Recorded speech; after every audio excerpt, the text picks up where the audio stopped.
Mi última patrulla en Yosemite no terminó cuando salí del bosque. Cuando entré a trabajar como guardabosques en Yosemite, lo primero que aprendí fue que la mayoría de la gente tiene una idea completamente equivocada del trabajo. Creen que pasamos el día caminando entre árboles, observando venados y ayudando a turistas perdidos. Claro que hay días así, pero también hay semanas enteras en las que apenas ves visitantes porque estás recorriendo senderos secundarios, revisando campamentos remotos, inspeccionando daños después de una tormenta o asegurándote de que nadie haya entrado en zonas restringidas. Yosemite es enorme, muchísimo más de lo que parece en fotografías, y hay lugares donde puedes caminar durante horas sin encontrarte absolutamente con nadie, lo que incluye a otros empleados del parque. Después de unos años terminas desarrollando una especie de mapa mental del lugar. Sabes qué sonidos pertenecen al bosque y cuáles no. Sabes cuándo una rama se rompe porque pasó un ciervo y cuándo alguien está caminando. Y también aprendes que, aunque el parque reciba millones de visitantes al año, sigue habiendo sectores donde el bosque parece completamente intacto, como si ninguna persona hubiera puesto un pie allí en décadas.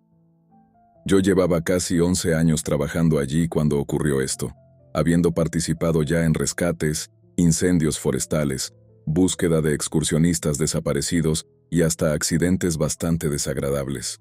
No soy una persona supersticiosa y nunca fui de creer las historias que algunos compañeros contaban durante los turnos nocturnos, donde siempre había algún veterano dispuesto a decir que existían senderos que cambiaban de lugar, o que ciertas zonas del parque era mejor evitarlas después del anochecer. Yo siempre asumí que eran historias creadas para entretener a los nuevos, ya que en un trabajo como ese, necesitas algo con qué pasar el tiempo durante las guardias largas y los relatos terminaban convirtiéndose en parte de la cultura del lugar, por lo que nunca les di demasiada importancia. Todo empezó a mediados de octubre, cuando ya había terminado la temporada alta y el parque estaba mucho más tranquilo. Esa mañana recibimos un aviso bastante rutinario de un matrimonio que había llamado para informar que encontraron una fogata todavía caliente en una zona donde acampar estaba completamente prohibido. Lo extraño era que no habían visto a nadie, solo la fogata, una olla de aluminio apoyada sobre unas piedras y una silla plegable vacía. Pensaron que alguien se había alejado unos minutos, pero esperaron casi media hora antes de avisar porque el lugar seguía completamente desierto. Así que mi supervisor me pidió que fuera a revisar. No era raro encontrar gente acampando ilegalmente, ya que algunos fotógrafos y excursionistas experimentados lo hacían para evitar las zonas concurridas. Llegué poco antes del mediodía y la fogata ya estaba apagada, aunque todavía desprendía calor. La olla seguía allí, con agua casi hirviendo, pero no había mochilas, sacos de dormir, comida ni ningún otro objeto personal, como si alguien hubiera dejado todo preparado para cocinar y hubiera desaparecido en cuestión de segundos. Revisé el perímetro esperando encontrar huellas recientes en el suelo húmedo por las lluvias de la noche anterior, lo que hacía que las marcas fueran fáciles de distinguir, encontrando las pisadas de la pareja que había dado el aviso, las mías, y un rastro de botas que llegaba hasta el campamento desde el sendero. Lo seguí durante unos 50 metros, pero las huellas simplemente terminaban sin desviarse hacia ningún lado, sin regresar y sin continuar, como si la persona hubiera dado el último paso y luego hubiera desaparecido. Pensé que quizá el terreno rocoso había impedido seguir el rastro, así que amplié la búsqueda durante casi una hora sin encontrar absolutamente nada. Lo reporté como un campamento abandonado. Recogí la olla y la silla para llevarlas a objetos perdidos, y el asunto quedó ahí, o al menos eso creí. 3 días después, otro guardabosques encontró exactamente la misma silla, la misma olla y una fogata recién apagada en otra zona del parque, a casi 15 kilómetros del lugar anterior, coincidiendo la descripción hasta en las pequeñas abolladuras de la olla. Él no sabía que yo ya las había llevado al almacén del parque, y cuando revisamos el depósito, la silla y la olla seguían donde yo las había dejado, por lo que pensamos que alguien tendría objetos idénticos ya que no era imposible, aunque empezaba a ser una coincidencia demasiado específica. Durante las siguientes semanas comenzaron a llegar reportes parecidos, siempre de campamentos incompletos con una silla sin nadie sentado, una linterna encendida sobre una roca, una olla con agua caliente o una taza de café todavía humeante. Pero nunca aparecía una tienda de campaña, nunca había mochilas y nunca encontrábamos personas. Lo más extraño era que esos campamentos siempre duraban muy poco, y si un equipo llegaba 30 minutos después del aviso, ya no había absolutamente nada, como si alguien hubiera desmontado todo en cuestión de minutos sin dejar rastro. La administración terminó asumiendo que se trataba de algún bromista que disfrutaba haciendo perder el tiempo a los guardabosques, siendo la explicación más lógica y, sinceramente, también la que yo prefería creer, hasta que me tocó verlo. Era un turno de tarde y me encontraba patrullando un sendero secundario que normalmente usaban fotógrafos de naturaleza. Ya casi estaba oscureciendo cuando vi humo elevándose entre los árboles, e inmediatamente pensé que alguien había encendido una fogata fuera de las áreas permitidas, así que me desvié del sendero para acercarme. Tardé unos 10 minutos en llegar, y allí estaba otra vez la misma escena. Una fogata perfectamente controlada, una silla desplegada mirando al fuego y una olla sobre las piedras. Pero esta vez, sin embargo, había algo diferente, pues al lado de la silla había un termo metálico. Me acerqué despacio mientras llamaba por radio informando de la situación, y aunque nadie respondió porque no era raro perder señal en algunas partes del parque, seguí avanzando hasta tocar el termo, el cual estaba caliente, y al levantarlo escuché líquido moviéndose dentro. Después miré alrededor esperando que quien fuera que estaba allí saliera de entre los árboles reclamando sus cosas, pero no ocurrió. Así que di una vuelta completa alrededor del campamento sin encontrar nada. Fue entonces cuando escuché un golpe seco detrás de mí que no sonó como una rama rompiéndose, sino exactamente como una silla plegable cerrándose de golpe. Me di la vuelta inmediatamente y vi que la silla seguía abierta y la fogata seguía igual, pero el termo ya no estaba donde lo había dejado, sino apoyado junto a la olla. No puedo explicar cómo ocurrió, pero sé perfectamente dónde lo había dejado porque incluso recuerdo haber pensado que no debía mover objetos antes de fotografiar la escena, aunque durante unos segundos me convencí de que simplemente lo había apoyado allí sin darme cuenta, ya que el cerebro hace cosas extrañas cuando uno está cansado. Saqué la cámara del uniforme para documentar todo. Tomé una fotografía, luego otra y una tercera, y cuando bajé la cámara, el campamento estaba vacío. No vacío porque alguien hubiera recogido las cosas, sino vacío porque no había absolutamente nada. Ni fogata, ni silla, ni olla, ni termo, solo un círculo de tierra húmeda donde segundos antes había estado el fuego. Recuerdo quedarme completamente inmóvil intentando entender si había sufrido algún tipo de desorientación, y miré las fotos en la pantalla de la cámara convencido de que al menos demostrarían que aquello había existido. Pero en las 3 imágenes solo aparecía el bosque, sin que ni una sola mostrara el campamento. Volví caminando hasta el sendero mucho antes de terminar mi turno, y no le conté a nadie exactamente lo que había pasado. Solo dije que no había encontrado nada cuando llegué, pensando que era mejor guardar la historia para mí, pues después de tantos años trabajando allí, sabía perfectamente cómo sonaría. Lo curioso es que unas 2 semanas más tarde, estaba archivando informes antiguos, cuando encontré un expediente de finales de los años 80, que recopilaba incidentes menores ocurridos en distintos sectores del parque, encontrando entre ellos varios reportes casi idénticos al mío, con fogatas recién apagadas, ollas calientes y sillas vacías sin ninguna persona localizada, todos cerrados como falsas alarmas. Nunca volví a patrullar esa zona solo después del atardecer, y todavía hoy, cuando alguien nuevo entra al cuerpo de guardabosques y pregunta por qué algunos veteranos prefieren dar un rodeo antes que cruzar cierto valle al anochecer, nadie les cuenta historias de monstruos ni de fantasmas. Simplemente les dicen que, si alguna vez encuentran una fogata encendida donde no debería haber nadie, no intenten averiguar quién la dejó allí, sino que lo correcto es dar media vuelta, informar por radio y seguir caminando.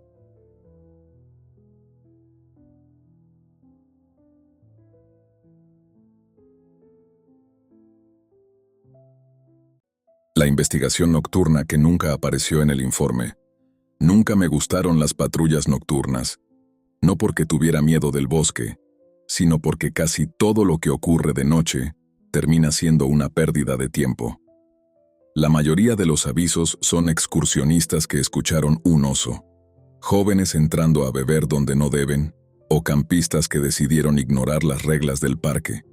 Por lo que después de varios años como guardabosques, aprendes que el 99% de las llamadas tienen una explicación completamente normal. Precisamente por eso recuerdo tan bien la única investigación que jamás apareció en ningún informe oficial.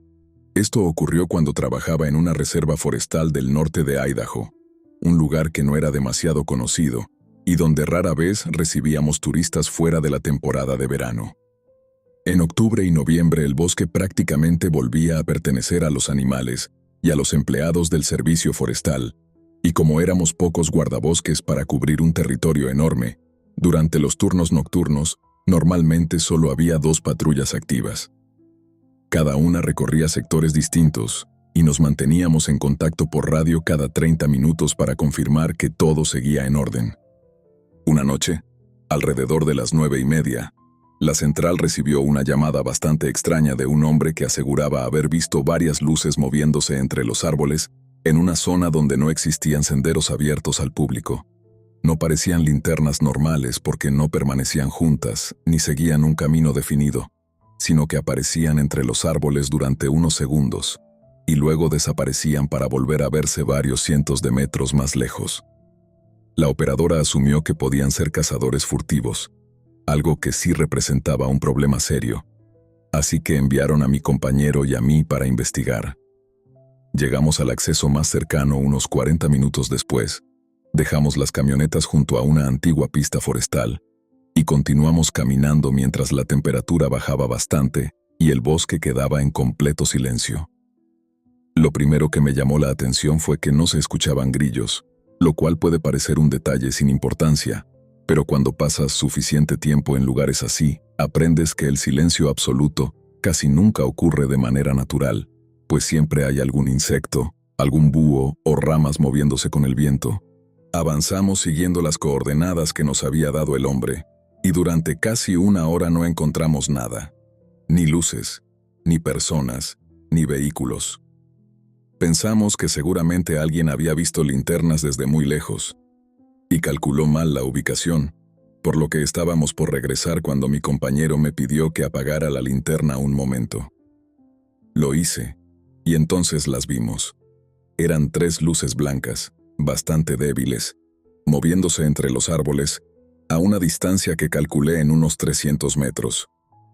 No parecían faros ni focos potentes, sino más bien linternas pequeñas, pero lo raro era la forma en que se desplazaban, ya que ninguna seguía a la otra, y mientras una avanzaba hacia la derecha, otra parecía retroceder, y la tercera permanecía inmóvil en un movimiento completamente desorganizado.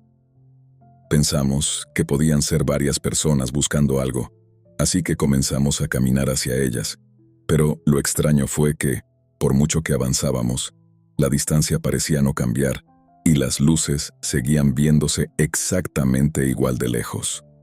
Después de unos 15 minutos mi compañero revisó el GPS y vimos que habíamos recorrido casi 1 kilómetro, pero las luces seguían donde mismo. Intentamos contactar a la central para informar que probablemente había varias personas dentro del bosque, pero la radio solo emitía un ruido constante, y como no era la primera vez que perdíamos señal, decidimos seguir avanzando unos minutos más antes de regresar. Fue entonces cuando las luces se apagaron al mismo tiempo, no una tras otra, sino que las 3 desaparecieron exactamente en el mismo instante. Nos quedamos esperando varios minutos pensando que volverían a aparecer, pero el bosque permaneció completamente oscuro, por lo que mi compañero sugirió regresar porque ya no tenía sentido continuar. Mientras dábamos la vuelta, escuché algo que me hizo detenerme. Eran pasos, no delante de nosotros, sino detrás, unos pasos lentos sobre hojas secas. Nos giramos inmediatamente apuntando las linternas hacia los árboles, pero no vimos nada, y al reanudar la caminata, los pasos también recomenzaron. Era un sonido muy claro de 2 o 3 pasos, y luego silencio, de modo que cuando nosotros nos deteníamos, también dejaban de escucharse. Hicimos la prueba varias veces porque ambos pensamos que quizá era un eco de nuestras propias pisadas, pero no coincidían, pues nosotros caminábamos y los otros pasos comenzaban 1 o 2 segundos después. Mi compañero gritó identificándose como guardabosques y pidió que la persona saliera del bosque, pero nadie respondió. Así que seguimos caminando hasta llegar a la pista forestal donde estaban las camionetas, con los pasos continuando prácticamente todo el camino mientras mantenían siempre la misma distancia, sin acercarse ni alejarse jamás. Cuando finalmente vimos los vehículos, sentí un alivio enorme, no porque creyera que corríamos peligro, sino porque aquella situación empezaba a resultar absurda. Antes de subir a la camioneta, decidí iluminar una última vez la línea de árboles y vi a alguien, o al menos pensé que era una persona, parada entre los pinos, inmóvil y demasiado lejos para distinguir detalles, pues solo alcanzaba a ver una silueta oscura. Levanté la linterna para enfocar mejor y ya no estaba. No caminó ni se escondió. Simplemente ya no estaba donde la había visto un segundo antes. Le pregunté a mi compañero si también la había visto, y me respondió que no. Así que mientras arrancábamos la camioneta, conseguí recuperar la señal de radio. Informamos que no habíamos encontrado evidencia de cazadores furtivos y regresamos a la estación, donde el supervisor nos pidió escribir un reporte sencillo, indicando que la investigación no había arrojado resultados. Al día siguiente, mientras tomábamos café antes del turno, le pregunté a mi compañero por los pasos que habíamos escuchado, y me miró confundido, diciéndome que no recordaba haber oído ningún paso durante toda la noche. Pensé que estaba bromeando, pero no lo estaba. E insistí varias veces hasta que terminó preguntándome si estaba seguro de que no había sido algún animal siguiendo nuestro rastro, por lo que no mencioné la silueta ni las luces y simplemente dejé el tema. Unas semanas después, revisé el informe original para buscar la llamada del hombre que había visto las luces, pero no existía. No estaba archivada, ni tampoco aparecía registrada la salida nocturna de aquella patrulla, como si nunca hubiéramos recibido el aviso. Lo único que encontré fue el reporte que escribimos al regresar, donde únicamente figuraba la frase «Patrullaje preventivo sin novedades». Desde entonces he trabajado en otros parques y reservas haciendo decenas de investigaciones nocturnas sin volver a vivir algo parecido, pero todavía tengo la costumbre de hacer una cosa cuando patrullo después del anochecer. Si alguna vez veo luces moviéndose entre los árboles y parece que siempre permanecen a la misma distancia, no las sigo, porque ya aprendí que hay cosas en el bosque que parecen querer exactamente eso.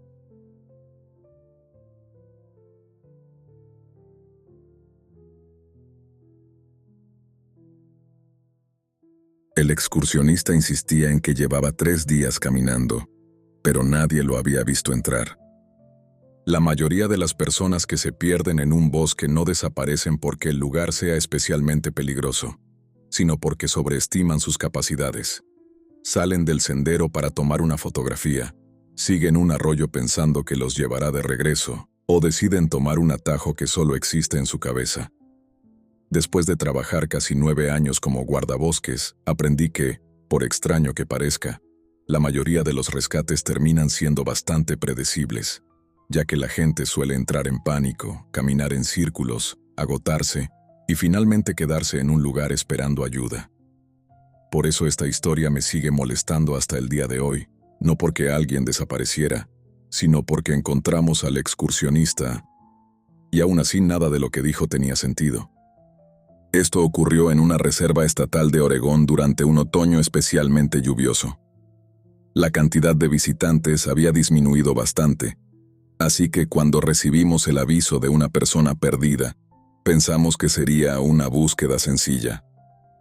Un hombre de unos 30 años había salido temprano para recorrer un sendero de aproximadamente 15 kilómetros, una ruta popular y bien señalizada, pero su esposa llamó a emergencias cuando cayó la noche y él seguía sin regresar al estacionamiento. Activamos el protocolo habitual, desplegando varias patrullas que comenzaron a recorrer el sendero desde distintos accesos, mientras otro equipo utilizaba un dron térmico en las zonas más abiertas, además de intentar contactarlo por teléfono, aunque las llamadas iban directamente al buzón de voz. Durante las primeras horas no encontramos absolutamente nada, ni mochila, ni ropa, ni huellas recientes fuera del camino principal. La búsqueda continuó al día siguiente con la participación de voluntarios y un equipo con perros de rastreo, pero ocurrió algo extraño, cuando uno de los animales siguió el olor del excursionista durante unos 4 kilómetros y luego simplemente dejó de avanzar. No empezó a dar vueltas, como suele ocurrir cuando se pierde un rastro, sino que se sentó en medio del sendero y se negó a continuar. Su guía intentó hacerlo caminar varias veces, pero el perro no se movía, y cuando finalmente utilizaron otro animal, ocurrió exactamente lo mismo en el mismo lugar. Los encargados asumieron que la lluvia había complicado el rastreo y seguimos buscando, hasta que poco antes del anochecer del segundo día, recibimos un aviso por radio. Un guardabosques había encontrado a una persona caminando tranquilamente por un viejo camino de mantenimiento que llevaba años cerrado al público. Cuando llegamos, el hombre estaba sentado sobre un tronco bebiendo agua como si hubiera terminado una caminata cualquiera, sin parecer herido ni particularmente agotado, e increíblemente su ropa estaba mucho más limpia de lo que debería haber estado después de 2 días perdido bajo la lluvia. Le preguntamos inmediatamente si necesitaba atención médica, y nos respondió que no, pero al preguntarle cuánto tiempo llevaba perdido, nos miró confundido y dijo que debían ser unas 3 horas. Pensamos que estaba desorientado y le explicamos que llevaba desaparecido desde la mañana anterior, pero su expresión cambió por completo e insistió en que eso era imposible. Sacó el teléfono del bolsillo para demostrarnos que había salido aquella misma mañana, aunque el dispositivo estaba completamente descargado, y mientras lo acompañábamos hacia el vehículo siguió diciendo una y otra vez que había comenzado la caminata después del desayuno y que solo se había desviado del sendero porque encontró un camino que no aparecía en el mapa. Aquello nos llamó la atención y le pedimos que describiera ese camino. Dijo que era un sendero muy estrecho pero perfectamente despejado, como si alguien lo utilizara con frecuencia, y que según él, caminó por allí durante unos 20 minutos, esperando volver a conectar con la ruta principal. En lugar de eso, comenzó a encontrar cosas que le parecieron extrañas. La primera fue una mesa de picnic completamente nueva en medio del bosque, sin refugios ni áreas recreativas cerca. Después, encontró un poste de madera con un cartel que decía «Área de descanso, 400 metros». Continuó caminando esperando encontrar algún campamento, pero nunca apareció nada, solo otro cartel y luego otro, siempre indicando que el área de descanso estaba a 400 metros. Cuando se dio cuenta de que llevaba casi 1 hora viendo la misma distancia, decidió regresar por donde había venido. Y fue entonces cuando descubrió que el sendero detrás de él ya no existía. Mientras nos contaba todo eso, ninguno de nosotros dijo nada, pues era evidente que el hombre estaba confundido por el estrés de haberse perdido, y no sería la primera persona que mezclaba recuerdos después de pasar tanto tiempo sola en el bosque. Sin embargo, hubo un detalle que me dejó pensando cuando le pregunté cómo había llegado al camino de mantenimiento donde lo encontramos, y respondió que simplemente apareció frente a él después de cruzar una pequeña colina. Ese camino llevaba más de 10 años cerrado, y la vegetación era tan espesa que prácticamente había desaparecido bajo los arbustos, haciendo imposible llegar allí sin abrirse paso entre ramas durante varios minutos, mientras que él, en cambio, no tenía ni un solo rasguño. Al día siguiente regresamos con el excursionista para intentar reconstruir su recorrido, una práctica habitual cuando alguien se perdía para detectar zonas peligrosas o señalización deficiente. Caminamos exactamente por el sendero que él recordaba haber seguido, pero nunca encontramos el desvío, a pesar de que él insistía en que estaba allí, e incluso señalaba un punto específico entre los árboles, donde solo había un muro de vegetación tan denso que apenas podíamos ver 2 metros hacia adentro. Seguimos buscando casi 2 horas sin hallar nada, y mientras regresábamos hacia el estacionamiento, ocurrió algo bastante extraño. El excursionista se detuvo de golpe, miró hacia el bosque y dijo en voz baja: «Ahí está». Todos giramos al mismo tiempo, pero no vimos absolutamente nada, y al preguntarle qué estaba mirando, respondió que la mesa de picnic, afirmando que estaba exactamente donde la había visto el día anterior. Para nosotros, solo había árboles, ni siquiera un espacio despejado donde pudiera caber una mesa. Pero el hombre comenzó a caminar hacia ella, hasta que lo sujeté del brazo antes de que abandonara el sendero. Me dijo que lo soltara porque alguien estaba sentado esperándolo, y al preguntarle quién, tardó varios segundos en responder: «No lo sé», sin dejar de mirar fijamente entre los árboles. Después parpadeó un par de veces como si acabara de despertar. Volvió a mirar el mismo lugar con una expresión completamente distinta, y me preguntó por qué lo estaba sujetando, pareciendo no recordar absolutamente nada de lo que acababa de decir. Nunca encontramos una explicación para lo ocurrido.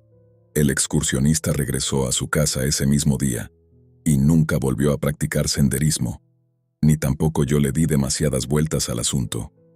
Hasta aproximadamente un año después. Estaba revisando fotografías antiguas tomadas durante tareas de mantenimiento en ese mismo sector, cuando encontré una imagen capturada varios años antes de que yo empezara a trabajar allí.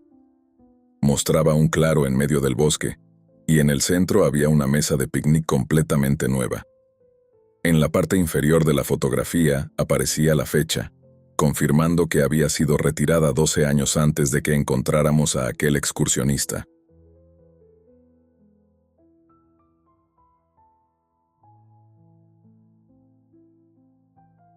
Durante varios años fui responsable de revisar 3 torres de vigilancia contra incendios en una zona montañosa de Montana. 2 seguían utilizándose durante la temporada seca, pero la tercera llevaba abandonada mucho tiempo, habiendo dejado de ser necesaria cuando instalaron cámaras y sistemas de detección más modernos. La estructura seguía en pie porque derribarla costaba más dinero del que el servicio forestal estaba dispuesto a gastar, así que simplemente cerraron el acceso con un candado y la eliminaron de las rutas habituales. Aún así, una vez cada cierto tiempo, alguno de nosotros debía subir para comprobar que nadie hubiera entrado a vandalizarla o utilizarla como refugio, siendo una inspección rutinaria que normalmente no tomaba más de 20 minutos. La primera vez que escuché hablar de aquella torre fue durante mi primer verano allí, cuando un guardabosques veterano me dijo que, si alguna noche veía una luz encendida en la ventana superior, no valía la pena subir inmediatamente, ya que casi siempre desaparecía antes de llegar. Pensé que se refería a cazadores o excursionistas entrando ilegalmente, pero él simplemente respondió que ya entendería con el tiempo, y no le di importancia. Un par de años después me tocó comprobarlo. Era casi el final de mi turno cuando regresaba por una carretera forestal desde una inspección, y desde una curva podía verse perfectamente la silueta de la torre sobre una colina. El sol acababa de ocultarse, y el resto del bosque ya estaba prácticamente oscuro cuando vi una luz amarillenta en una de las ventanas. No era un destello, sino que permanecía fija, pareciendo la luz de una lámpara antigua. Informé por radio que iba a revisar una posible ocupación ilegal, y comencé a subir por el viejo camino de servicio. La caminata duró unos 30 minutos, y durante todo ese tiempo, la luz permaneció encendida. Pero cuando finalmente llegué a la torre, la ventana estaba completamente oscura. Pensé que la persona que estaba dentro me había visto acercarme, pero al revisar el candado, este seguía cerrado y no había señales de haber sido forzado, mientras que las ventanas también permanecían aseguradas desde el interior con las mismas placas metálicas que llevaban años instaladas. Di una vuelta completa alrededor de la estructura buscando alguna escalera improvisada o huellas recientes, pero no encontré absolutamente nada en el suelo cubierto de polvo y agujas de pino. Así que volví a informar que probablemente había confundido un reflejo con una luz y regresé a la base. Durante los meses siguientes ocurrió exactamente lo mismo otras 3 veces. Siempre al anochecer, siempre desde distintos puntos del parque y siempre con esa misma luz cálida detrás de la ventana superior que desaparecía antes de que pudiera llegar. Con el tiempo dejé de subir inmediatamente, y si veía la luz, simplemente la observaba unos minutos, pues la mayoría de las veces terminaba apagándose sola, y nunca encontrábamos evidencia de que alguien hubiera estado allí, hasta una noche de septiembre. Había una tormenta acercándose y nos pidieron revisar varias estructuras antiguas por si alguna necesitaba mantenimiento antes de las primeras nevadas, por lo que aproveché para inspeccionar también la torre abandonada. Esta vez era de día. Abrí el candado con la llave oficial y subí los 4 pisos de escaleras para encontrar todo exactamente igual que en inspecciones anteriores. Los muebles cubiertos de polvo, la radio antigua desconectada, un escritorio de madera, una cama plegable y una lámpara de queroseno apoyada junto a la ventana que llevaba años sin combustible, algo que comprobábamos en cada revisión. Aún así, algo me llamó la atención, pues sobre el escritorio había una taza de metal que no recordaba haber visto antes. La levanté pensando que algún compañero la habría olvidado durante una revisión anterior, y noté que todavía estaba tibia, no caliente, solo ligeramente tibia. Miré alrededor esperando encontrar una explicación lógica, pero no había nadie, ni otra salida, ni señales de que alguien hubiera estado allí recientemente, por lo que lo anoté en el informe como un objeto encontrado, y bajé de la torre. Aquella misma noche empezó la tormenta, y alrededor de las 2 de la madrugada recibimos una llamada de un conductor que cruzaba una carretera cercana, asegurando que la torre abandonada tenía la luz encendida. Esta vez fui con otro guardabosques, y los dos vimos la luz desde varios kilómetros de distancia, así que subimos juntos. La lámpara dejó de verse cuando todavía nos faltaban unos 200 metros para llegar, pero entramos inmediatamente utilizando la llave. La torre estaba completamente vacía, pero la taza seguía sobre el escritorio, y esta vez ya no estaba tibia, sino caliente, tan caliente que tuve que cambiarla de mano al levantarla. Mi compañero me preguntó si había llevado café y le dije que no, y cuando miró el interior de la taza frunció el ceño, pues estaba completamente vacía, ni una sola gota, y nunca encontramos una explicación para aquello. Con el paso de los años, la torre terminó deteriorándose tanto que decidieron demolerla, lo cual ocurrió cuando yo ya trabajaba en otra reserva.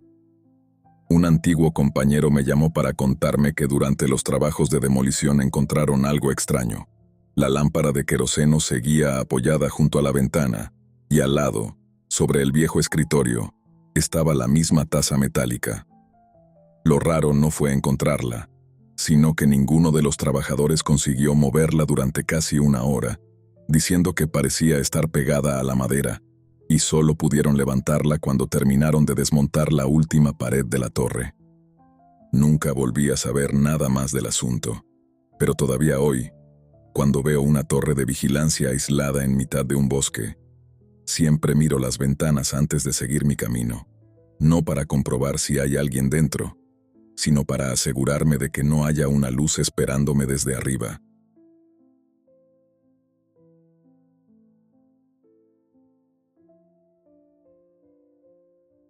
La desaparición de personas es una de las cosas para las que más entrenan a los guardabosques, pero no cuando el desaparecido es de tu equipo.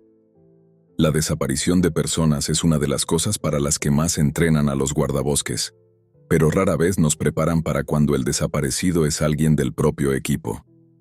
Con los excursionistas siempre existe una lista de posibilidades. Se lesionó, perdió el sendero, el teléfono se quedó sin batería o decidió pasar la noche en algún refugio improvisado, pero cuando desaparece un guardabosques, en cambio, todas esas posibilidades empiezan a descartarse muy rápido porque conocemos el terreno, llevamos radios, GPS, mapas físicos y sabemos exactamente cómo actuar si algo sale mal.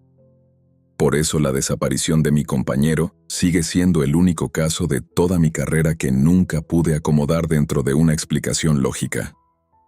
Esto ocurrió en una reserva forestal del estado de Washington a finales de septiembre, cuando la temporada de incendios estaba terminando y nuestro trabajo consistía principalmente en inspeccionar caminos de servicio antes de que comenzaran las primeras lluvias fuertes.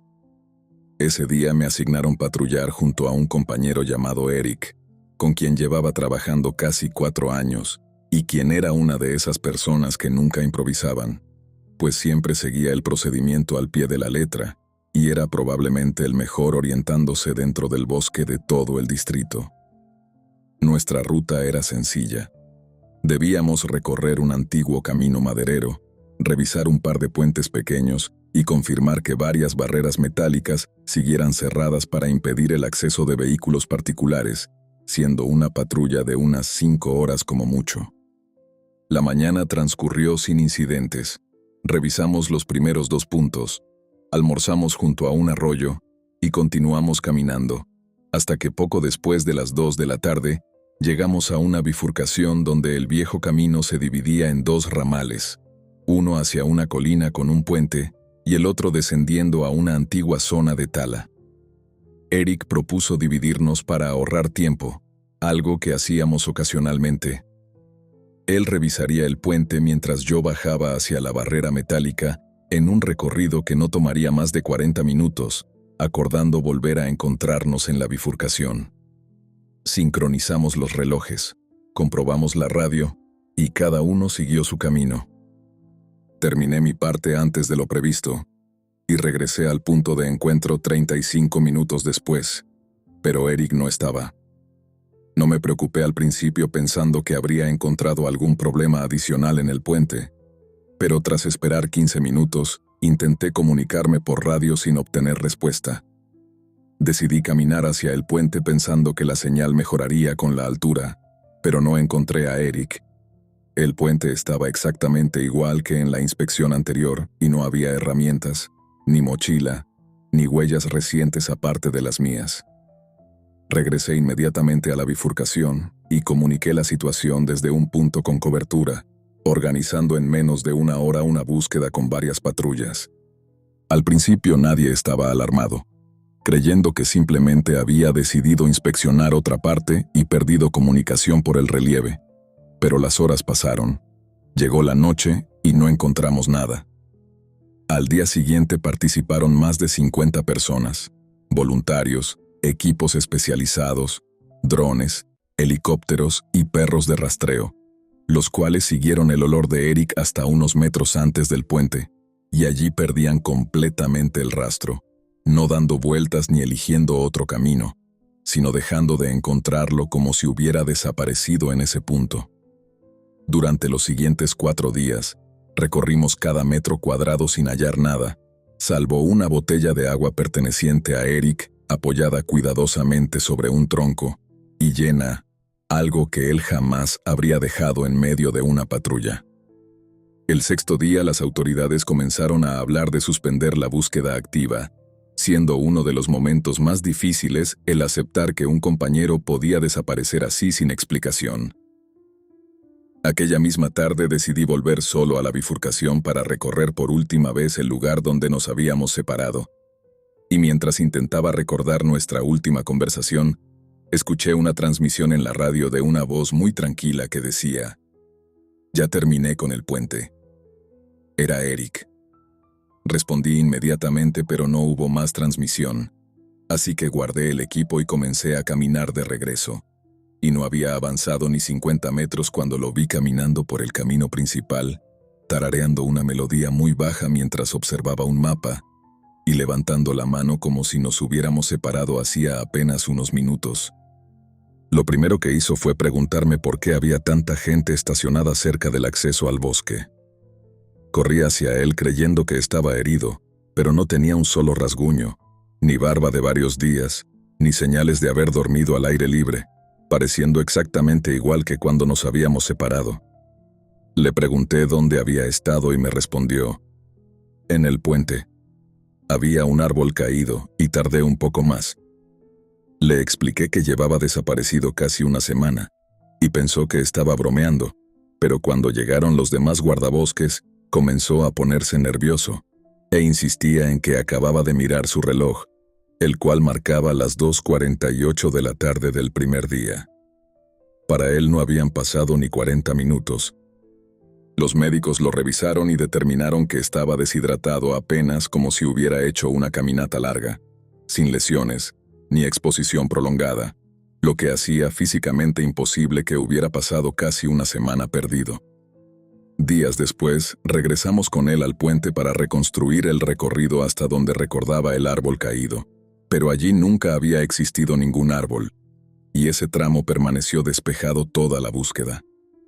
Mientras hablábamos, Eric se detuvo, miró hacia el bosque y me preguntó tranquilo si había escuchado eso, señalando unos abetos y agregando: dijeron que todavía falta revisar el otro lado. Allí no había nadie, y al preguntarle quién lo había dicho, me miró confundido antes de negar con la cabeza y decir que lo olvidara, sin volver a explicar nunca quiénes eran ellos. Eric pidió el traslado pocos meses después y dejó el servicio forestal al año siguiente. Tiempo después, durante una capacitación, un instructor mencionó que décadas atrás, otro empleado había desaparecido exactamente en el mismo sector durante una inspección rutinaria, apareciendo 4 días después, asegurando que solo había pasado una tarde de trabajo. Desde que escuché eso, hay una regla que jamás vuelvo a romper. Si durante una patrulla alguien propone separarnos para ahorrar tiempo, prefiero terminar el recorrido 1 hora más tarde, porque ya vi una vez lo fácil que es perder de vista a un compañero, y lo difícil que resulta explicar dónde estuvo cuando regresa.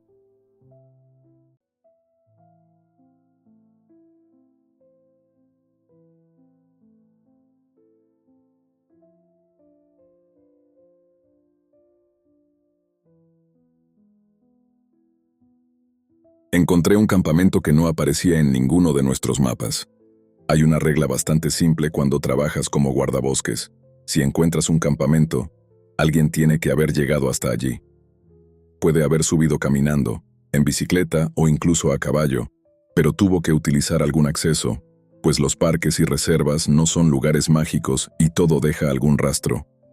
Por eso nunca pude entender lo que encontré durante una inspección rutinaria hace unos años.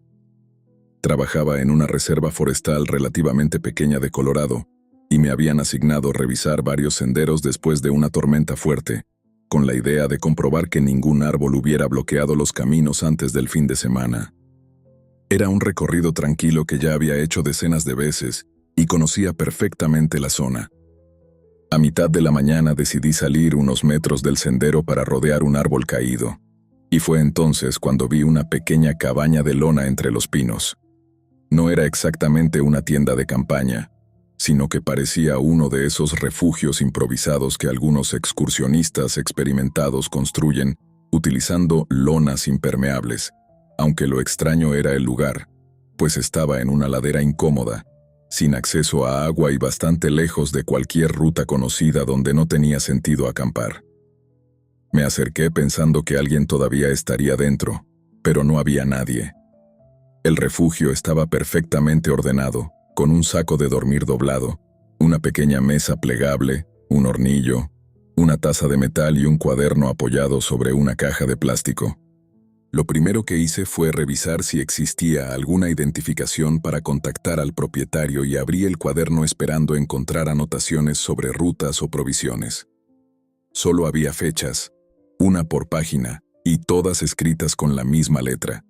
La primera era de hacía casi un mes, y cada día tenía una frase distinta como: caminé hacia el este, no encontré el camino, hoy tampoco, escuché gente, y nunca llegaron. Las últimas páginas me dejaron bastante incómodo, pues decían: hoy vi pasar a un guardabosques, no me vio, estaba demasiado lejos, y al seguir pasando hojas leí: volvió, y hoy pasó otra vez, siendo la fecha de esa página el día anterior. Cerré el cuaderno y salí inmediatamente para informar del campamento, tardando menos de 20 minutos en regresar con otro guardabosques. Sin embargo, no encontramos nada, ni el refugio, ni las huellas, ni siquiera un claro donde hubiera podido montarse, como si nunca hubiera existido. Mi compañero pensó que simplemente me había equivocado de lugar, pero yo sabía perfectamente dónde había estado, e incluso reconocía un tronco partido por un rayo a pocos metros, confirmando que el campamento simplemente había desaparecido. Regresé solo al día siguiente, después otra semana más tarde, y varias veces durante los meses siguientes, pero nunca volvió a aparecer. Tiempo después comenté la historia con un supervisor ya jubilado, quien no se rió, y solo me preguntó una cosa. ¿Había un cuaderno? Le respondí que sí, y él asintió lentamente, para después contarme que, cuando él era joven, otro guardabosques afirmó haber encontrado un campamento idéntico en ese mismo sector, donde también había un cuaderno cuya última anotación decía exactamente lo mismo. Hoy vi pasar a un guardabosques. Nunca me dijo si aquel compañero encontró alguna explicación, solo me recomendó una cosa, que si alguna vez volvía a encontrar ese campamento, no abriera el cuaderno para comprobar cuál era la fecha de la última página.